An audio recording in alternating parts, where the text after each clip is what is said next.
അസ്സലാമു അലൈക്കും വറഹ്മത്തുള്ളാഹി. എൻ്റെ സുഹൃത്ത് അവരുടെ ചെറിയ മകളെയുമായിട്ട് പള്ളിയിൽ നമസ്കരിക്കാൻ വേണ്ടി കയറി.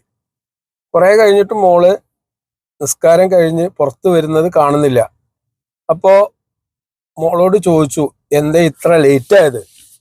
അപ്പൊ ഉപ്പച്ചി, ഞാന് കുറേ നേരമായിട്ട് നിങ്ങൾക്ക് വേണ്ടി പ്രാർത്ഥിക്കുകയായിരുന്നു. നിങ്ങൾക്ക് കുറെ കടങ്ങളൊക്കെ ഉണ്ടല്ലോ, അപ്പൊ ആ കടങ്ങളൊക്കെ പെട്ടെന്ന് വീടി നല്ലൊരവസ്ഥ ഉണ്ടാവാൻ വേണ്ടിയിട്ട് ഞാൻ പ്രാർത്ഥിക്കുകയായിരുന്നു. ഈ സംഭവം കേട്ടപ്പോൾ എൻ്റെ ജീവിതത്തിൽ ഉണ്ടായ ഒരനുഭവം കൂടി ഞാൻ ചേർത്ത് വെക്കുകയാണ്. എൻ്റെ മകള് ഞാൻ റിട്ടയർ ചെയ്തത് കൊണ്ട് തന്നെ ഞാൻ മോളോട് ഒരിക്കൽ പറഞ്ഞു, വീട്ടിൽ നിന്ന് പറഞ്ഞ കാര്യമാണ്, പണ്ടുള്ള വരുമാനമൊക്കെ കുറഞ്ഞിട്ടുണ്ട്, ഇനി നമ്മുടെ ചെലവുകൾ ഒക്കെ ചുരുക്കണം. അത് സാധാരണഗതിയിൽ ഞാൻ പറഞ്ഞ ഒരു സംസാരം മാത്രമാണ്. പക്ഷെ അതിനുശേഷം അവള് ഉമ്മയോട്, ഉപ്പക്ക് ഇനിയിപ്പോ പൈസ ഒന്നും വേണ്ടത്ര കിട്ടൂലല്ലേ, നമ്മളുടെ ഉപ്പന്റെ വരുമാനമൊക്കെ കുറഞ്ഞില്ലേ, ഈ രൂപത്തിലുള്ള സംസാരങ്ങൾ നടത്തുകയും അത് അവൾക്ക് വല്ലാതെ മാനസികമായ വിഷമങ്ങൾ ഉണ്ടാക്കുകയും ചെയ്തു.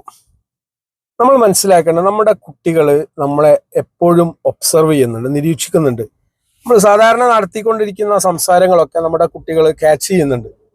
അവര് നമ്മുടെ ജീവിതത്തെ സംബന്ധിച്ച് കൂടുതൽ ആലോചിക്കുന്നവരാണ്.